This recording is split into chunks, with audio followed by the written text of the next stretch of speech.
let them come back in. If it takes too long, just about 5 minutes.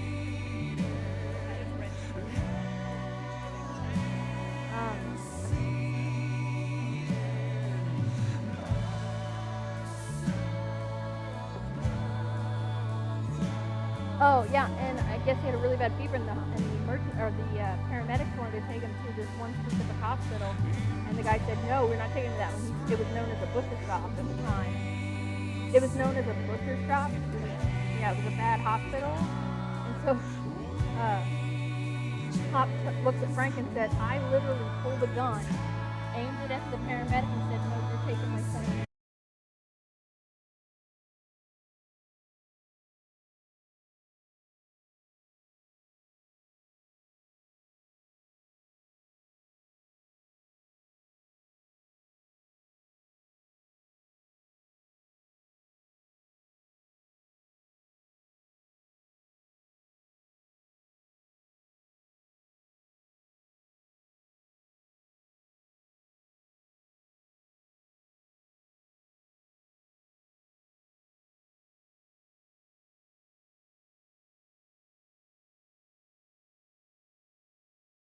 I believe so. Yes.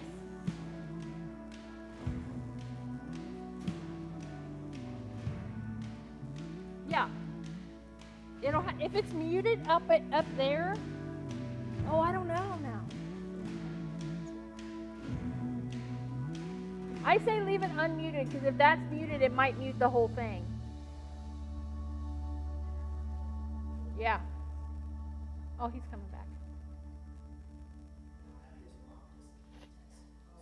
Everything okay? If something came up and if you need to be someplace else. What did she say?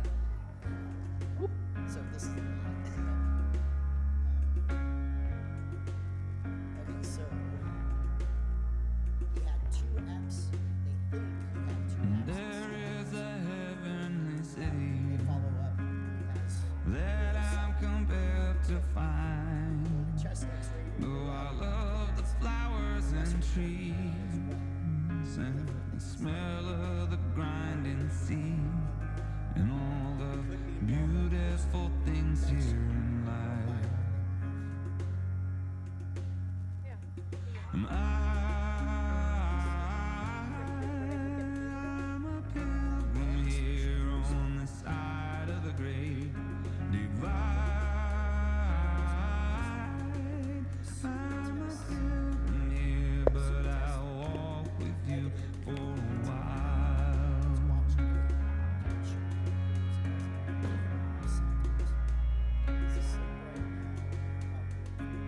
Nobody's ever quite ready, but they all take the ride. Many have died with a promise inside. They never got to see it in their time. I'm a pilgrim here on the side of the great divide.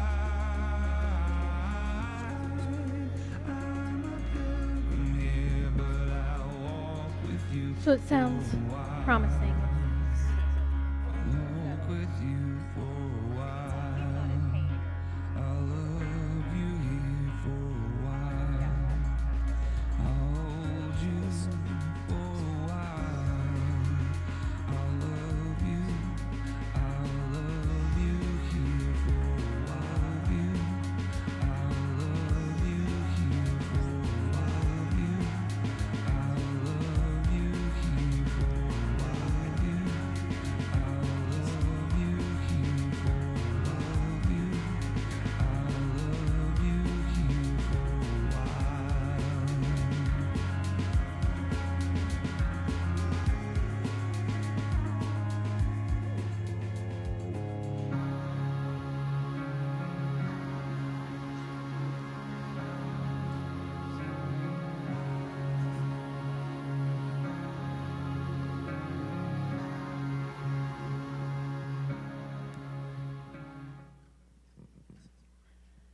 Hello, everybody. Hopefully you can hear me. I'm having a little bit of trouble with this earpiece. Welcome to Living Hope Online.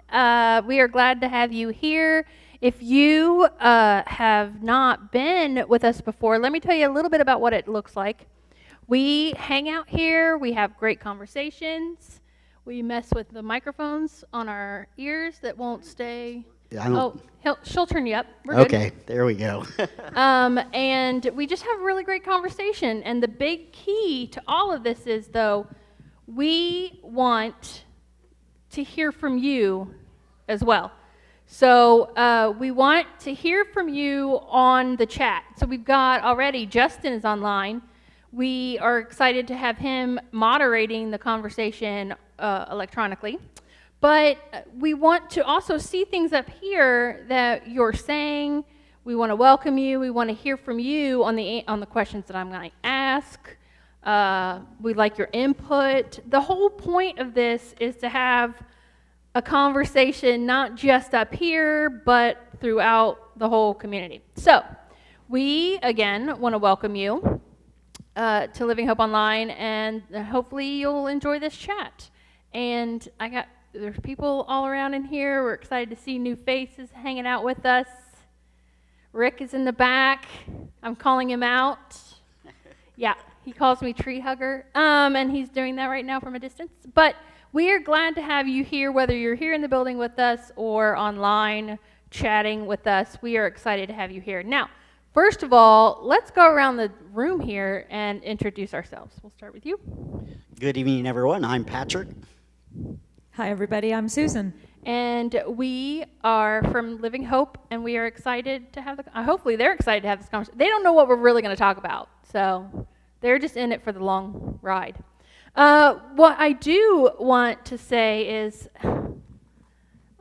Justin says, absolutely love hearing from all of you in the Facebook world. So yes, please let us know you're online. Give us a little comment.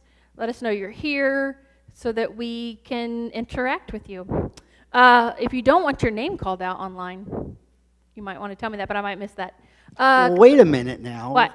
If I had to introduce myself. Oh, if you had to introduce yourself, then I didn't have to Man. introduce themselves.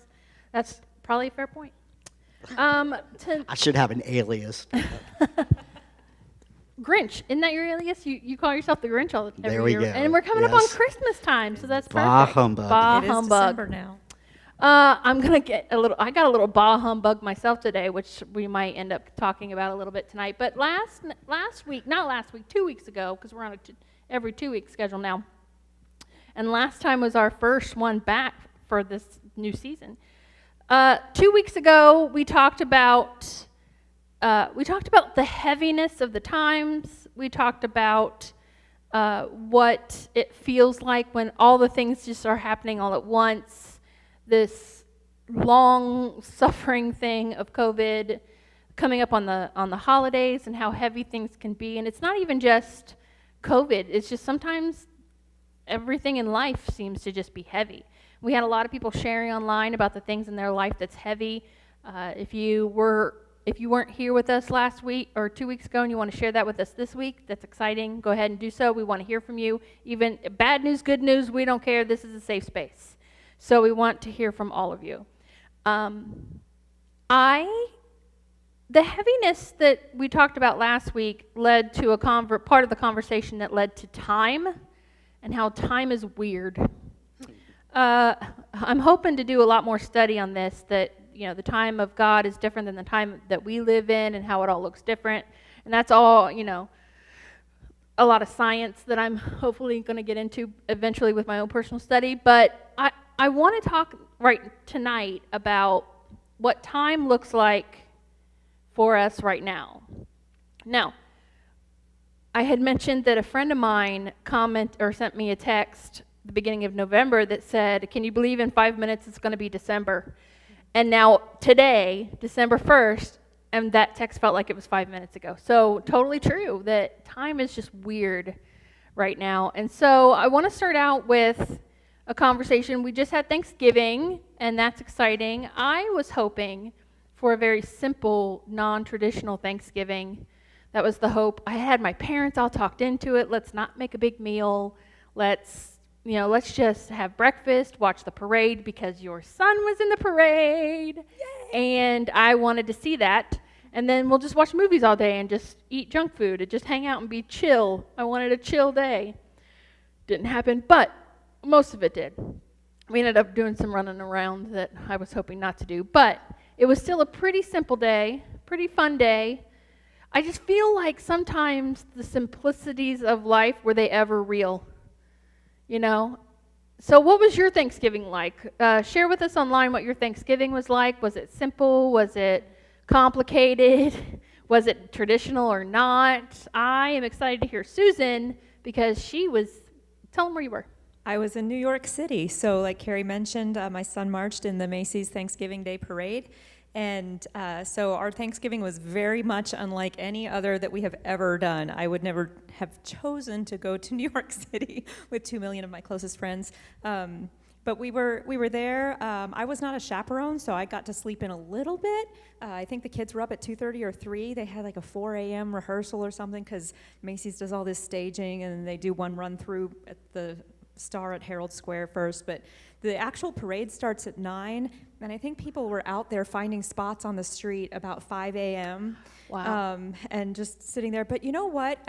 People were really nice, which I guess kind of surprised me, and maybe I think bad things about New York, but Well, that's all you ever hear about people in New York. I know, it's like, but people were actually really nice. So we got there probably about 6:30 or 7, and we were maybe 3 deep back on the curb. And I mean, this is a 2.5 mile parade, so there are lots of places where you can line up. But we were right down the block from our hotel, and the folks who were in front of us, they were nice enough to move and let us get up to the curb when our kids came by near the end. That's but nice. It was so different. And then we did go back to the hotel and watched the replay and maybe napped a lot. And then that evening, we actually got to see our kids because for that week, we were there for a week, and the band students did their own thing with their own itinerary, and my husband, mother-in-law, and daughter and we did our own thing.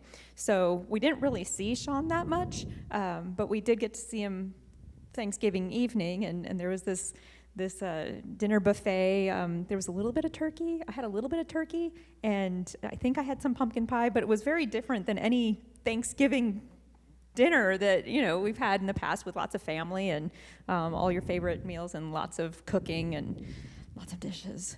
But yeah, it was fun. Very different. Very different. Anybody else have anything online? I didn't see much.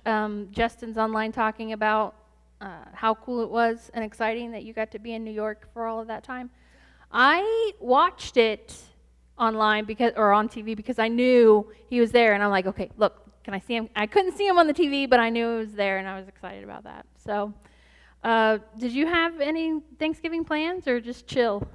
I actually went to Charlene's, Woo! so I didn't even have to do anything but show up, Nice. eat, and then, of course, did the food coma nap on the couch. Yes. I think I was watching, what was I watching? Teenage Mutant Ninja Turtles. That Remy left on, and I was just too comatose to change the channel, so I like Teenage Mutant Ninja Turtles. Yeah. So Was it it one of the new movies, or was it the commercial No, it's or the cartoon? the new cartoon. The new cartoon. They look weird, but They look weird. They probably looked weird if any of the kids these days watch the old one. They'll probably be like, "That looks weird," Everything's weird to different. They always got to change them. Yeah. It's like just leave them alone. Leave 'em alone. But so yeah, even well, I mean, it was a traditional Thanksgiving at Charlene's, but just not traditional Teenage Mutant Ninja Turtles. So, but it was good. It was Were they nice. playing football? Now, yeah, have Teenage Mutant Ninja Turtles playing football, then you got a traditional Thanksgiving. We had a pretty chill day. I had my parents talked into it, which was nice. But ever since then, and that was just this past Thursday, I have all of a sudden become a humbug for Christmas. He's happy. Patrick, I have joined your team. Not because I don't like Christmas. I love Christmas. I love the whole I mean, it's a wonder that my house is not already decorated. It's not, because the humbug has hit me. But I think the problem is that, like yesterday, was it yesterday? I believe so. I was having a conversation through text message with Justin's wife, and we were talking. I said to her, it's weird. I keep saying no to things, like invitations to things. I keep saying no right and left and still feel like I'm double and triple booked throughout the entire month of December. I looked at my calendar for December yesterday and almost started crying, because it just feels overwhelming that I don't know if I'm longing for simple, or I'm just confused as to why it has to be so busy. Does that make sense? Yes. You both said yes at the same time. So, Well, see, and this is the reason that I'm always so okay. bah humbug about it, is because it's that corporate money grab, spend your money, buy all these big gifts kind of thing. It's nobody just chills during the holidays and enjoys company and But see, that's enjoys the flip side. family, so. I get that you don't like the commercialization and everything like that, but part of the overwhelming part, I think, is enjoying the company and everything, because there are parties. I had a meeting today to talk about 2 different parties that are coming up in the next couple of weeks, and it's going to be fun, and I'm excited for them, but oh my gosh.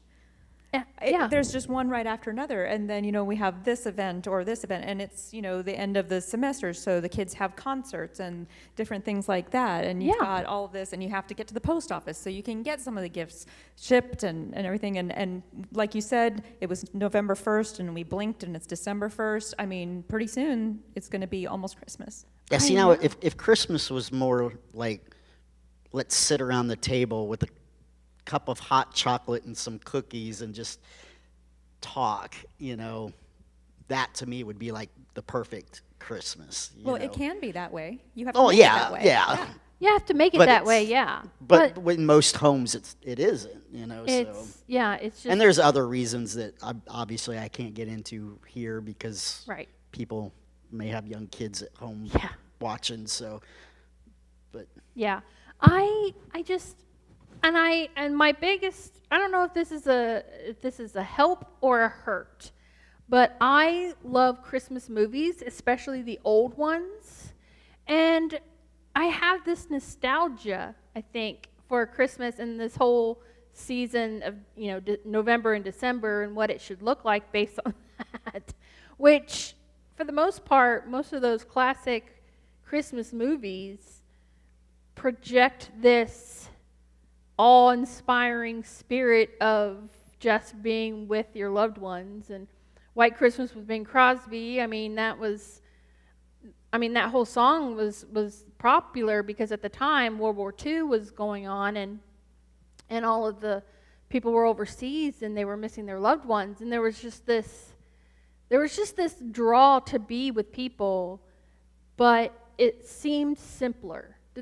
I don't know if that makes sense. It seems as if it was intentionally trying to be the way things should be, and now everything's just gotten so big. It's the parties. I have gotten to the point now where I don't mind saying no. I'm not going to that party, and I'm not going to this party. And last year I didn't have this problem because there were no parties. And this year there's all I wonder if that's part of the overwhelming feel, is that we've been, secluded for so long that now we're coming back and everybody's excited to get back, but there are so many things. I think it's overwhelming. Oh, yeah. And, for some of us who are introverted anyway and kind of like being in our bubble, and we're okay for the last almost 2 years, it's a lot. Yeah. It does feel like a lot. I remember the first time I had let's just talk about that. Let's talk about what COVID has done and the last couple years have done. Even though I keep seeing online throughout the whole, time of people being at home and loneliness is a thing, and I get it, and I'm totally all for social media being such a great way for people to sort of interact. I saw online a lot of people doing crazy things because they needed to fill their time. Even though I was working from home, I feel like I didn't have any downtime. I was constantly working. I was busier because of COVID than I was before it all hit. And then I got used to being at home in my bubble. And then the first time I had to go to an event where there was a lot of people, I felt so claustrophobic all of a sudden. There were like 10 people in one room all talking, having different conversations, 2 or 3 of them trying to talk to me at once. And I ignored so many people that afterwards I had to go write them back and go, so sorry if I ignored you.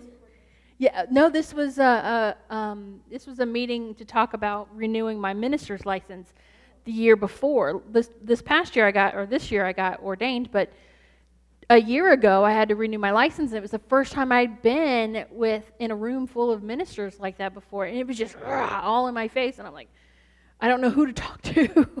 And it was very overwhelming. This year my ordination service was really overwhelming because of that. And so maybe that's part of it, that just the overwhelmingness of being, what am I trying to say? The difference in before and now, the going from seemingly little to everything at once. Is that what you're trying to say? Mm-hmm. Yeah. Yeah, because I think when you're on a roll or when you're handling things, you don't realize how busy you are until you stop. And then when it all starts ramping up again, you're like, oh wow, how did I ever do this? Yeah. You know, how did this get scheduled, or how, I was just running ragged. But it's interesting when you talk about being busy or working from home too, because I think several of us have seen that too when I telework, because there's some kind of a guilt about, oh, I have to be at my computer. And so sometimes because it's there, we log on earlier, we stay on later. It's super easy. You go upstairs, get a coffee, come back down, and you just keep working. You eat lunch there because you're there, and there's really no getting away. You're in the comfort of your own home, your own surrounding, right. And that's great, but there are pros and cons to it, definitely. Yeah. And I think part of that is lending itself to whatever this is that's going on. So I don't know. It's an interesting phenomenon. But then when you do get out with a whole bunch of people, like I said, 2 million of my closest friends, and there are a lot of people in that city, I don't know. I think you still have a bubble around you. You don't make eye contact. That's a rule, right? You just walk down the street, and but you kind of you still go about and you do your thing. But I think it's a little bit more of you carry that bubble with you. Like our family throughout these last couple of years or year and a half, we've still traveled, but we've gone places where we can be outside, where there aren't a lot of people. Yeah. Like we went to the Upper Peninsula of Michigan, we went to West Virginia up in the mountains, and just different places where you can kind of manage that. And I think that's part of it. So when we get to times when everybody's coming out now and everybody's,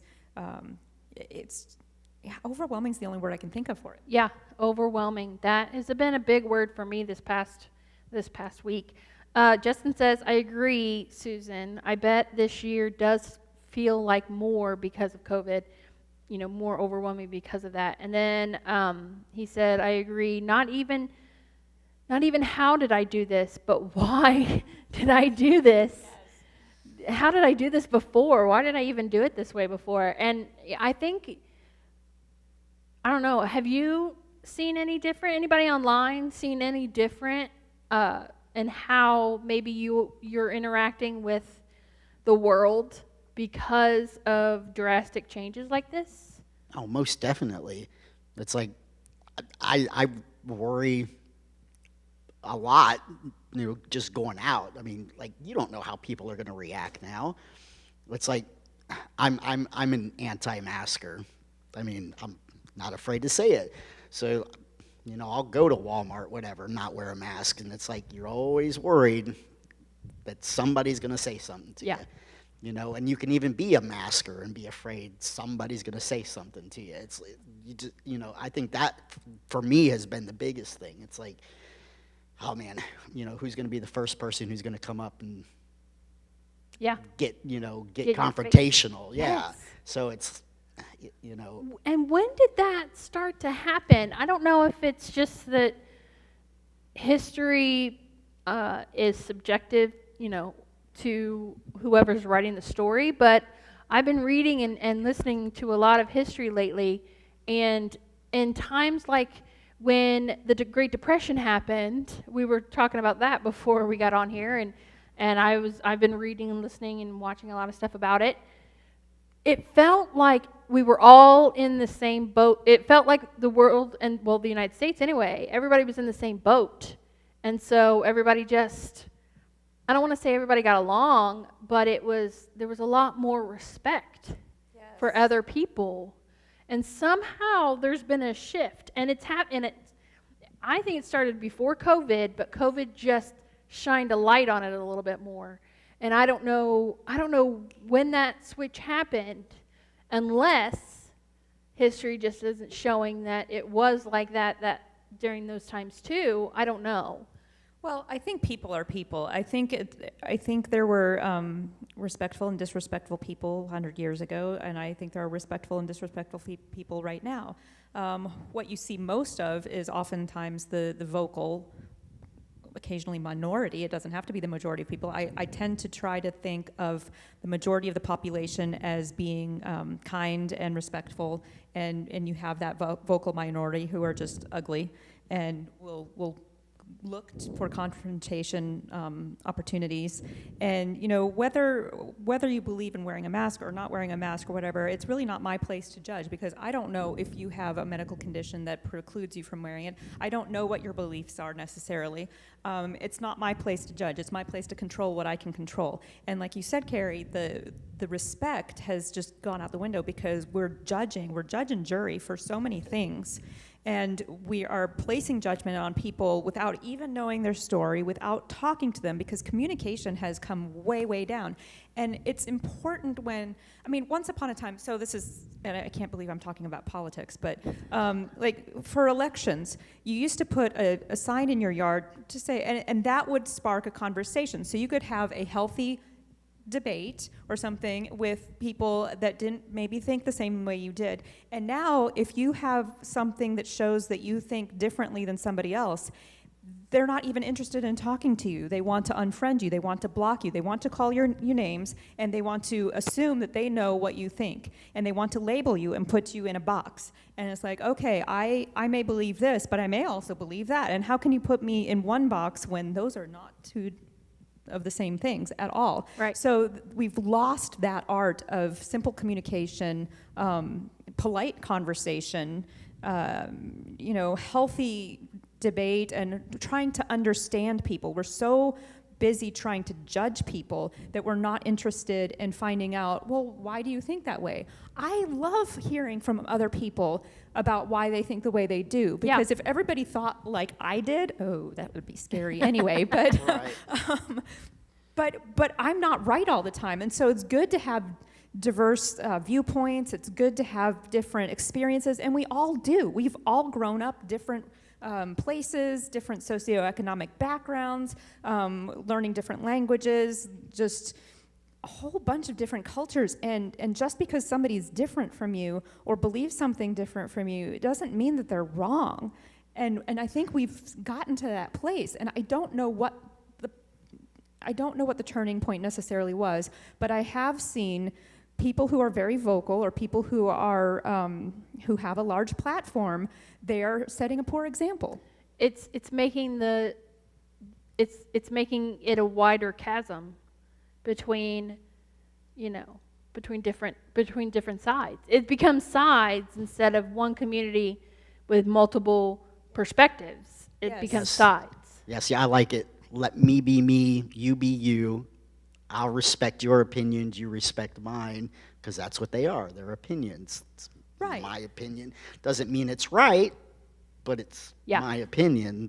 Just people don't respect that anymore. It's like you have to be, Right, but we should my be able way is to the right have, way, and everybody should be following. It's it's this us versus them mentality. Right. And it's like, wait a minute. How about we all be all instead of us versus them. I have a tendency to learn more about myself and how I feel about something if I'm talking it over with someone who disagrees with me, more than if I'm talking with someone who doesn't. I've said it here on this stage, on this platform before, probably on a Wednesday night, one of these discussions. A guy I work with is an atheist, and I was able to have conversations with him, very respectful. We disagree on so many things, but because it was just respectful discourse, and I said something to him about it once, I'm like, how are we able to talk about this stuff? He goes, because we're grown adults who know how to have a conversation. But I learned more about how I feel and how I think about something when it's bounced off the wall of somebody who's going to ask me the questions that I have yet to ask myself about why I believe something, more so than having a conversation with someone who agrees completely with me. We have gotten so off topic, but that's fine. I love these conversations. I know. I was wondering. I'm like, where is this going? Like, The topic was time, and I really do want to have this conversation. We're running short on time. I think that's the big thing. But I do making the most of our time. Well, yeah. I do want to talk about, there was a couple of comments on here. Dan said that this year is much more relaxed, less expectations, more time just to enjoy the season and Advent. He says, I'm so grateful not for COVID, but for the less hurried, less busy state of society. Online shopping has also been an aid to the season. Want it wrapped? Yes, Amazon does that too. And it's true, Amazon will wrap it for you before they send it. Sabrina says that she would say that she said, my holiday season schedule is about the same amount of busy. So it's different for different people. For Dan, it's much more relaxed this year. For Sabrina, it's getting probably just as busy as normal. She says, we are so excited to get out and enjoy the things we missed out on last year. Yeah. And that's great. You have a better attitude about it, Sabrina, than I do. And it's not that I don't want to see people, but it's just, it feels like more. And that more is expected in less time. If I feel like time is going faster now than it used to. It gets faster the older you get. I just Does promise it? you that. Oh yeah, every year. It gets faster. That does not bode well for me. It gets, yeah. And Mary and I had a conversation 2 weeks ago. The topic came up on time, and her son has done a great study on it, and I'm hoping to get some of that information. We were talking about time and how time is being used and how it feels. For some people, obviously for Dan, it's a non-issue for him. He's got a great relaxed situation going on right now, and he's very thankful for that, and that's awesome.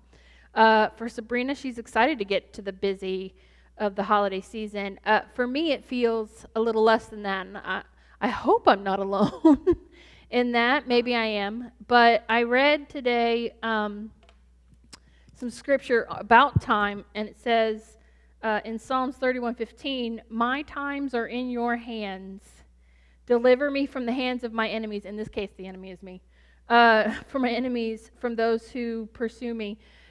Obviously it doesn't necessarily translate 100%, but I love the line, my times are in your hands. I feel like if I just would stop stressing over my calendar and start just putting my time in God's hands, it would be easier. See here, I thought you were going to go to Ecclesiastes.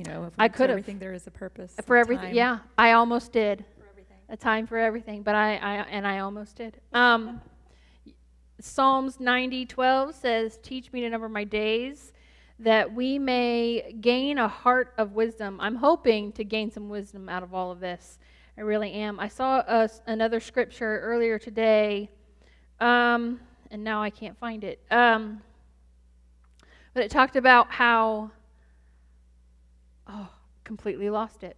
Well, so I'll jump in. Yeah. Because what I was thinking is that, God and or Jesus, I can't remember where it is, but, they talk about time in the context of, soon, right? The word soon is hard to define. Like, what is a day? What is an hour? What 1,000 years are but a day? A day is 1,000 years, So time, from God's perspective is so different from how we think of it. You know, Yeah, I was going to say, like, to me, like in God's realm, there is no time. Time doesn't exist. I mean, he's the beginning, he's the end, and I am. it's, yeah, exactly. It's like, I mean, so I think that's, I mean, that makes it difficult too. It's, It is. you know, because, you know, when you pray to God and you ask for something and you expect it to happen in a day, 2 days, maybe a week, and God may be like, you know, Yeah, we it's do not coming. It's We not do coming tend as to soon put as you think. expectations on God, don't we? We And we do. do try to put him in a box, but I just think of all the times that Jesus would take time, you know, very intentionally take time to go off and pray and spend time with his Father, and how that's important. And time, you know, time waits for no man, right? Time is going to go on and everything, and what we do with our time is up to us. And so I try to think of, how did Jesus use his time? And if you think about it, I mean, he was on the earth for what, 33 years? And his ministry was 3 years, a relatively short time. Yeah. And what he was able to do in that short time is just phenomenal. Yeah. So we have run out of time, and It was I either that or he just couldn't stand it here any longer. Like, can't stand this here. My three, please God, only I've let had me enough. 3 years. Dad, bring me home. Yeah, so we could spend eternity with him. Yeah. Eternity, man. Oh. Yeah, I mean, there. So many tangents are going off in my head right now, but I gotta land this plane. So, hopefully, Sabrina's excited. She says having kids makes this time even more magical. Dan is having a great time this year, you know, having some chance to relax and do some things that are important to him, and that's great. My whole point of having this conversation was hoping to bring it back to, and I think we hit it a few times in the conversation, because you said it too, that, you know, you got to, as long as you're spending time with the people you love and you are being intentional with that time, it's a great time. And my hope is that, for me, I'm preaching to myself here, the hope for me is that I will not get overwhelmed with the activities of this season, but instead be intentional about how I'm spending it and what I'm doing this season. Rather than making it to this party or that party, who am I talking to? Am I being intentional in those conversations? And I think that those times will be much more special than trying to do everything. So. but you know, and we always try to do things big. We And It's do. like, I mean, it's nice sometimes just to do the simple, Yes. just something simple. Yeah. Yeah. So even if you don't go to parties this year, at least try to reach out to a few people and just have some really intentional conversations this year. Make sure to tell people you love that you love them. Make sure to search your heart during this time to maybe heal some of the wounds that you might, or some of the anger or anything, or the separation you might have from other people, as we were talking about the separation between this side, that side, and the other side. Like, let's intentionally this season take some time while we have it to be intentional with the people we love and be intentional to heal the brokenness of the world, even if it's just by having a conversation with our next door neighbor. That's kind of where I wanted to land the plane tonight. So let me say a word of prayer. Thank you, God, for this time. Help us to enjoy all of time. Help us to be intentional with our time. Please have our time in your hands so that it will be much more valuable than anything we could put upon ourselves. And help us to have a great December. It's December 1st. Help us to enjoy this time. Help us to love during this time, and to not take anything for granted. In Jesus' name, amen. Come back. Amen. Come back. 2 weeks is our next conversation, so come back and join us then. Thank you. Good night, everybody. Good night, everyone. you.